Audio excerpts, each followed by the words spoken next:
కూటమి ప్రభుత్వంలో ఎడ్యుకేషన్ మినిస్టర్గా పనిచేస్తున్నటువంటి లోకేష్ గారికి, ఎందుకంటే బాధ్యత కలిగిన వ్యక్తిగా, ఒక ప్రభుత్వానికి సంబంధించిన వ్యక్తిగా వారికి నేను తెలియపరచడం ఏమంటే, నిజంగా ఆశ్చర్యంగా ఉంది. వారు అకౌంట్లో ఉండే ట్విట్టర్లో అక్కడ ఉండే శివకుమార్ అనే వ్యక్తిని మేము ఎవరి ద్వారానో కొట్టించినట్టు, మేము అక్కడ సైకిల్ చేసినట్టు ట్విట్టర్లో పెట్టి నా పైన విజయనంద రెడ్డి పైన ఇద్దరి పైన సీరియస్గా యాక్షన్ తీసుకోండి అని పెట్టినారు.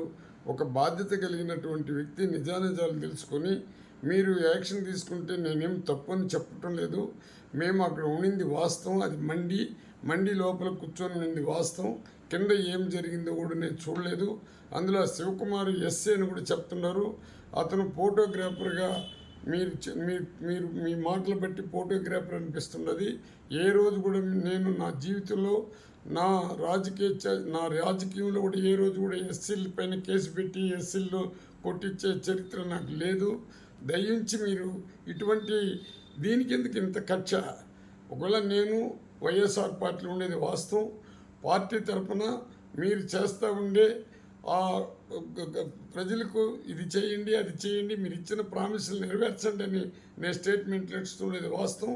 మీ ఫాదరు నేను కూడా క్లాస్మేట్సే. దయచేసి ఎంతసేపు మీరు ఇంత ఖర్చు పెట్టుకొని ఏదో రెడ్ బుక్ పరిపాలనలో నన్ను కూడా ఇరికించి విజయానంద రెడ్డిని ఇరికించి చేయాలంటే ఇది మంచి పద్ధతి కాదు. మీ ఆత్మసాక్షికి మీరు ఆలోచించుకోండి. నేను నా ఆత్మసాక్షిగా నా హృదయపూర్వకంగా చెప్తున్నాను. కింద ఏం జరిగిందో తెలీదు, అక్కడ ఉండింది మాత్రం వాస్తవమే. సుమన్ టీవీకి సంబంధించిన ఆయన మంజునాథన్ కూడా ఉన్నారు. సుమన్ టీవీకి సంబంధించిన మంజునాథన్ అక్కడనే ఉన్నాడు. ఆయన నేను మాట్లాడుతూనే ఉన్నాము. ఇంతలోపల జగన్మోహన్ రెడ్డి గారు లోపలికి వస్తున్నారని కేకలు వినబడినాక నేను లేచి నిలబడింది, అక్కడ నిలబడినాను.